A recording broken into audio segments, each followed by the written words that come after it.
Bismillahirrahmanirrahim. Assalamualaikum warahmatullahi wabarakatuh. Terkait dengan sebenarnya saya sudah lama ya tidak bahas COVID-19 ini dari sisi global isunya, mungkin yang sifatnya non scientific.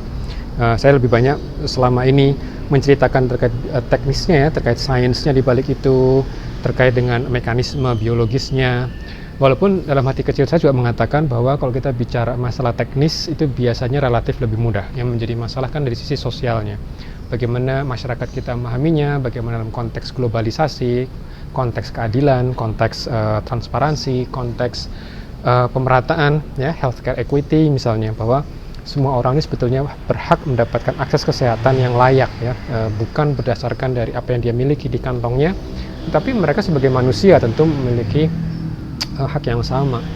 Jadi kalau kita lihat memang beredar akibat ya ketimpangan-ketimpangan sosial ini yang membuat sebagian orang mengira atau menganggap adanya suatu konspirasi elit global gitu, bahwa ada suatu kepentingan ya, katakan seperti WHO yang ingin mengendalikan dunia dengan PBB-nya ya, atau juga dengan Bill Gates yang ingin mengontrol dunia dengan mengurangi populasi. Jadi saya memang yang disebut konspirasi itu ada itu tidak bisa diinikan ya, tapi maksudnya begini, apakah konspirasi itu dilakukan secara sengaja atau tidak ya?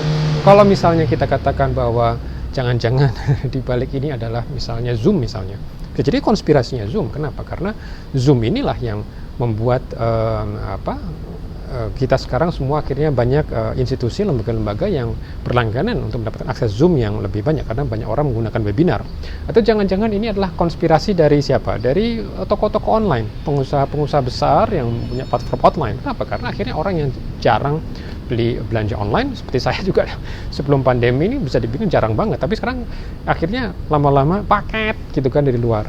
Nah, tapi sekarang itu yang menjadi pertanyaan besar.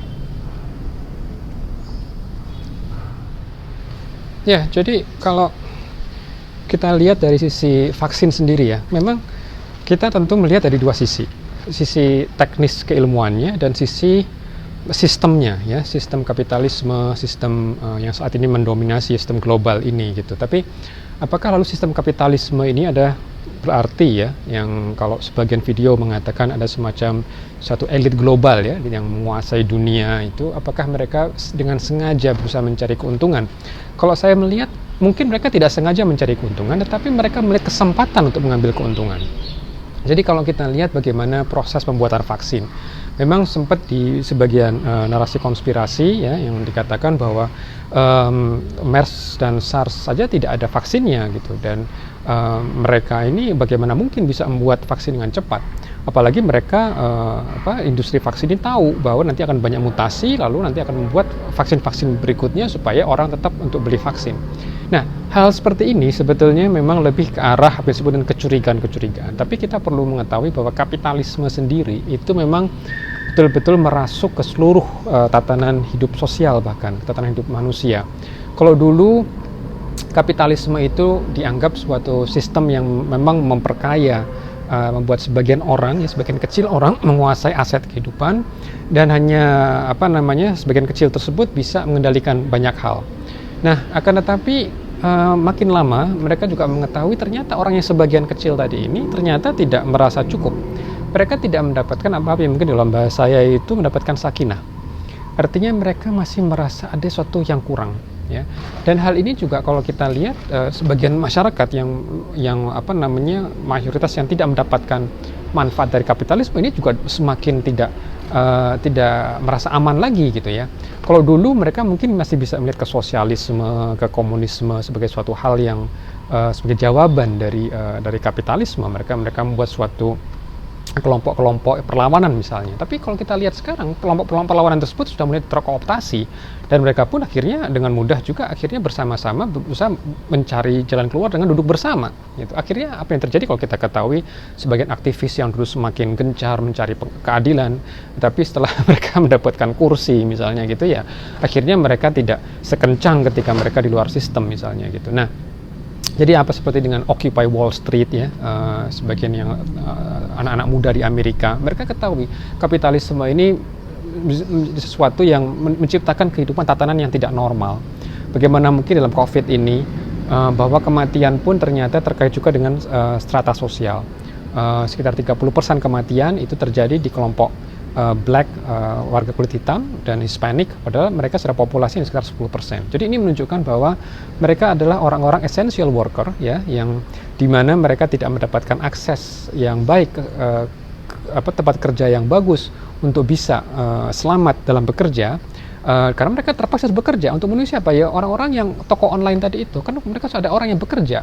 Nah, masalahnya Jeff Bezos, pemilik Amazon, itu kalau dihitung setelah dia kaya raya setelah pandemi ini berlangsung, dia sebetulnya mungkin mampu memberikan sekitar $100,000 cash kepada masing-masing karyawannya. Tapi dia tidak melakukan itu. Dia mengatakan kepada karyawannya, kalau kamu tidak masuk kerja, kamu tidak akan mendapatkan upah, gitu ya. Apa yang para pekerja ini miliki? Mereka tidak punya tidak punya pilihan lain dalam hal ini. Nah, jadi di sini memang kita bisa melihat bagaimana kapitalisme ini mendorong, ya, bahkan ketidakpercayaan, ada semacam insecurity, bahkan seperti orang-orang Jeff Bezos yang merasa sudah mendapatkan manfaat seperti ini. Kenapa dia tidak berani mengeluarkan sebagian tadi untuk memberikan tempat kerja yang lebih layak buat pekerjanya? Dan hal ini memang saya kutip dari tulisan Robert Reich, ya, yang menyoroti apa yang Jeff Bezos lakukan pada karyawannya sendiri, dan juga para kapitalis besar, ya, melakukan hal yang mirip-mirip seperti itu. Artinya apa? Dalam proses kapitalisme ini, ketika perusahaan-perusahaan menjadi sangat besar, itu kalau kita lihat kan cara mereka bekerja itu sebetulnya tidak selalu untuk kesejahteraan karyawan. Jadi kalau kita lihat bagaimana perusahaan besar itu bekerja, itu sekarang sudah mulai bergeser. Bagaimana untuk bisa menciptakan kesejahteraan buat karyawannya sudah mulai bergeser kemana? Ke kesejahteraan tanda kutip para pemegang saham. Justru karyawan itu kalau bisa malah semakin direduksi, kalau bisa semakin kecil. Karena apa? Dari sisi cost, dari sisi biaya, karyawan itu liability. Kalau bisa kan mereka sedemikian kecil karyawan, ya, semakin efektif, semakin efisien, sehingga bisa menimbulkan return yang tinggi buat pemegang saham. Tapi jangan lupa, pemegang saham itu nggak selalu orang-orang kaya juga. Ada juga orang-orang biasa yang ikut-ikutan main saham. Dan mereka juga menuntut supaya mendapatkan return yang tinggi. Siapa mereka? Ya biasa orang-orang yang mungkin berusaha berharap dari dana pensiunnya itu bisa ada suatu keamanan. Maka mereka mencari portfolio perusahaan yang bisa memberikan return yang tinggi. Nah, ini menunjukkan apa? Menunjukkan bahwa memang kapitalisme itu membuat, jangankan orang miskin yang memang tidak merasa secure dengan masa depannya, orang kaya pun masih berusaha mendapatkan suatu jaminan bahwa mencari suatu pertumbuhan, komitmen terhadap pertumbuhan. Jadi apapun yang terjadi, yang penting tetap harus tumbuh. Ya, maka dari sini banyak perusahaan yang melakukan itu, gitu. Itu dari sisi sistemnya, ya. Belum kalau kita lihat dari sisi teknisnya pun, para peneliti kadang-kadang juga merasa, ya, adanya hak paten misalnya, hak kekayaan intelektual. Apakah hak paten itu sebetulnya untuk kepentingan peneliti, untuk inovatornya, atau sebetulnya menjadi alat untuk membungkam inovasi itu sendiri? Nah, ini hal yang menarik ini kalau kita bicara. Ambil seperti Kary Mullis. Kary Mullis kalau dalam narasi COVID-19, dia lebih didudukkan sebagai orang yang tidak percaya kepada COVID-19. Gitu. Walaupun beliau sudah meninggal sebelum COVID-19 itu mulai.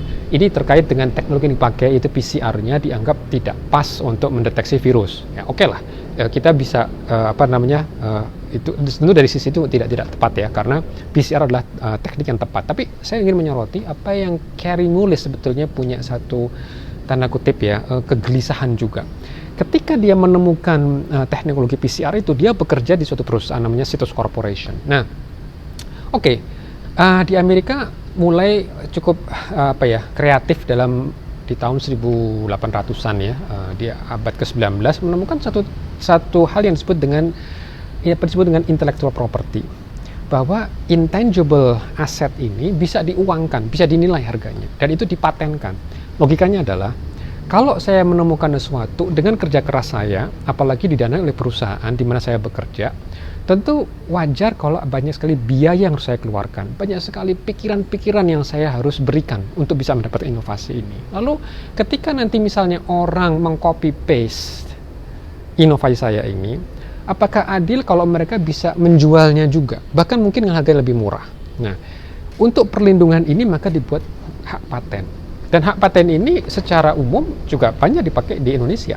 Bahkan para dosen itu sangat didorong untuk menemukan paten-paten yang bisa mereka launching gitu kan. Nah, walaupun kadang-kadang saking serunya untuk menemukan apa yang bisa mereka patenkan, ternyata tidak semua bisa dipatenkan juga. Padahal untuk memelihara paten itu mahal banget. Itu tiap tahun tuh ada iurannya gitu. Nah, tapi apakah benar para peneliti dan para inovator itu mendapatkan haknya gitu? Kalau kita lihat Kary Mullis suka menggerutu gitu ya, bahwa ternyata dia tidak mendapatkan porsi yang besar. Dalam pandangan dia hanya mendapatkan porsi receh saja. Karena Cetus menganggap ini adalah miliknya, dan Cetus bisa menjual itu ke perusahaan lain dengan harga jauh lebih besar. Apa yang Kary Mullis dapatkan tidak banyak. Nah, ini menarik. Jadi kalau kita lihat dari sisi para peneliti, emang sebetulnya mereka menjadi peneliti itu kan orang yang cenderung biasanya egaliter. Para peneliti itu emang sudah punya komitmen kepada hidupnya, bahwa dia ingin menemukan sesuatu yang bagus buat kemanusiaan. Dan biasanya peneliti juga tidak suka dengan pengacara biasanya. Kenapa? Karena ini sudah terkait dengan masalah hukum, dengan masalah kepemilikan, rumit sekali gitu kan. Pada akhirnya yang mendapatkan mungkin dari tenaga-tenaga hukum tadi itu yang bisa mendapatkan manfaat secara finansial yang tinggi. Tapi sebetulnya para peneliti tidak ambil pusing mengenai itu. Yang penting dia bisa bekerja dengan tenang gitu kan. Dia bisa mendapatkan bermain dengan di kotak bermainnya. Itu mereka sudah cukup senang. Tapi kalau kita lihat secara sosial kemasyarakatan, hak paten ini memang bisa menimbulkan kegelisahan. Banyak sekali sebetulnya pasien-pasien di negara-negara berkembang, ya, apa itu penyakit AIDS, ya, itu kan sudah ada obatnya, atau katakan penyakit kanker gitu. Itu kalau kita lihat sebetulnya banyak sekali pasien yang tidak mendapatkan akses dengan baik. Harganya itu mahal sekali, dan biasanya perusahaan-perusahaan itu mengatakan ini hak paten kami. Nah, di sini akhirnya menjadi satu pertanyaan juga antara paten dan pasien, mana yang lebih penting? Ya. India itu unik. India karena dia mampu memiliki satu inovasi ekosistem yang sangat bagus, dia bisa mengatakan pada perusahaan besar bahwa kami sudah bisa melakukannya sendiri. Mana yang lebih penting, paten atau pasien? Gitu ya. Itu menjadi satu hal yang menarik. Demikian juga seperti vaksin. Vaksin ini kalau kita lihat terlimus kuat sekali hak patennya, dan selalu logikanya hampir mirip. Dia telah mengeluarkan banyak sekali dana untuk R&D, untuk penelitian, banyak sekali waktu yang tidak tercurahkan. Lalu mereka akhirnya memberikan nilai, dan kadang-kadang nilai valuasi itu juga kadang-kadang tidak ada rumusnya juga.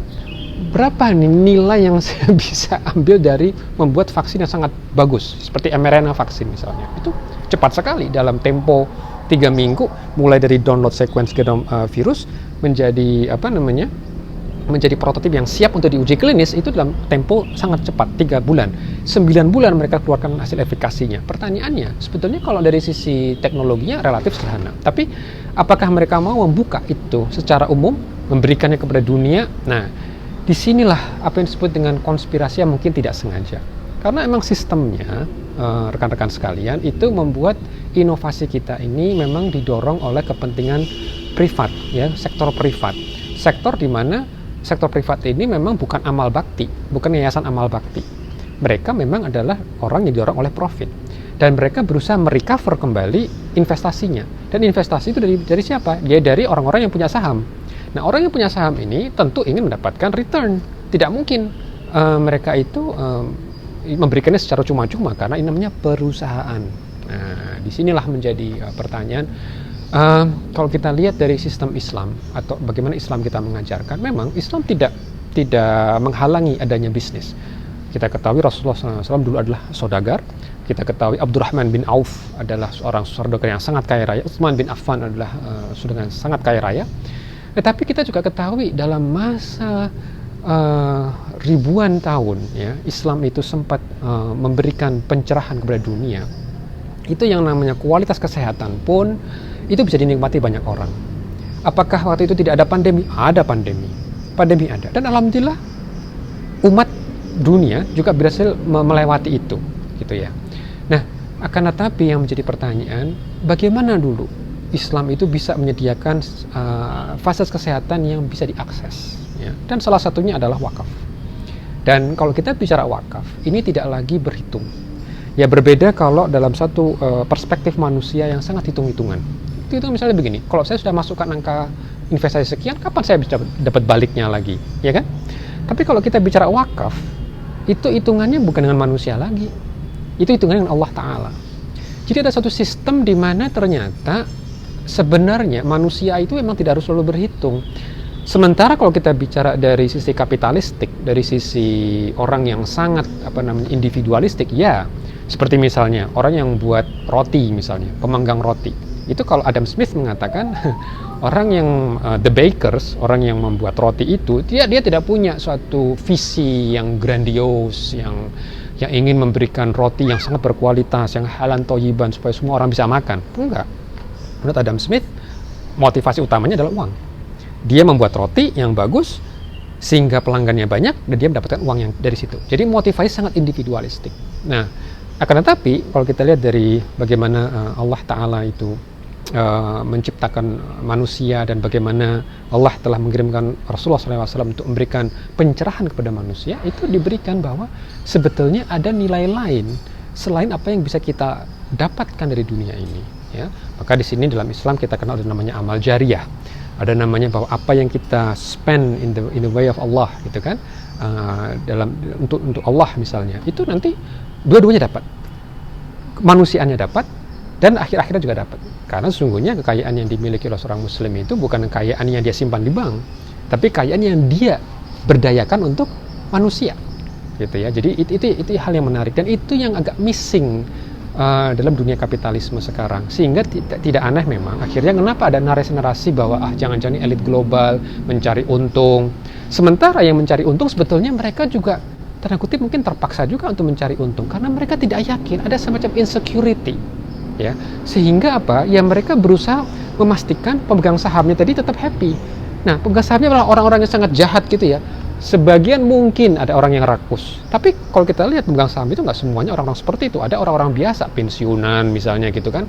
Apalagi yang mereka bisa dapatkan nih, mereka tidak bisa lagi bekerja, sementara struktur keluarga juga sudah mulai berubah, udah masing-masing. Kalau dulu mungkin anak berusaha menjamin kehidupan orang tuanya, sekarang anak pun akhirnya merasa kesulitan, jangankan ngurusi orang tuanya, bahkan untuk anaknya sendiri pun mereka minta tolong kakeknya, untuk neneknya untuk mengurusi. Inilah di sini satu hal tantangan utama kita ya. Makanya di era pandemi ini kita memang perlu apa yang disebut dengan introspeksi. Apakah sistem seperti ini yang sekarang yang mau kita pertahankan? Ada nggak sih sistem yang lain yang bisa kita berusaha gali, yang mungkin kita bisa melihat suatu sistem yang lebih sustainable, yang berkelanjutan? Ya, karena apa? Karena pada akhirnya manusia itu memang mencari ya sistem keadilan, ya. Tapi itu tentu tidak mudah dengan hanya mengatakan konspirasi sana konspirasi itu perlu pemikiran yang sangat mendalam, perlu pemikiran yang betul-betul bisa membuat kita semua tercerahkan gitu. Saya tidak akan memberikan jawaban singkatnya karena saya ingin rekan-rekan untuk mulai memikirkan hal ini secara serius dan untuk menempatkan pada porsinya, ya. Sains dari vaksin, sains dari pandemi ini clear sekali, ya. Namun kerumitan kita bukan di situ sebetulnya. Kerumitan kita adalah bagaimana sistem yang ada sekarang ini memang didesain untuk menyelesaikan pandemi, atau apakah sistemnya ini memang sudah sistem yang mentok? Apakah tidak ada lagi yang lebih bagus? Gitu. Mungkin Allah alam kalau emang generasi kita tidak bisa menemukan jawabannya, siapa tahu generasi berikutnya akan mendapatkan solusi yang lebih baik dan lebih berkeadilan untuk seluruh umat manusia. Assalamualaikum warahmatullahi wabarakatuh.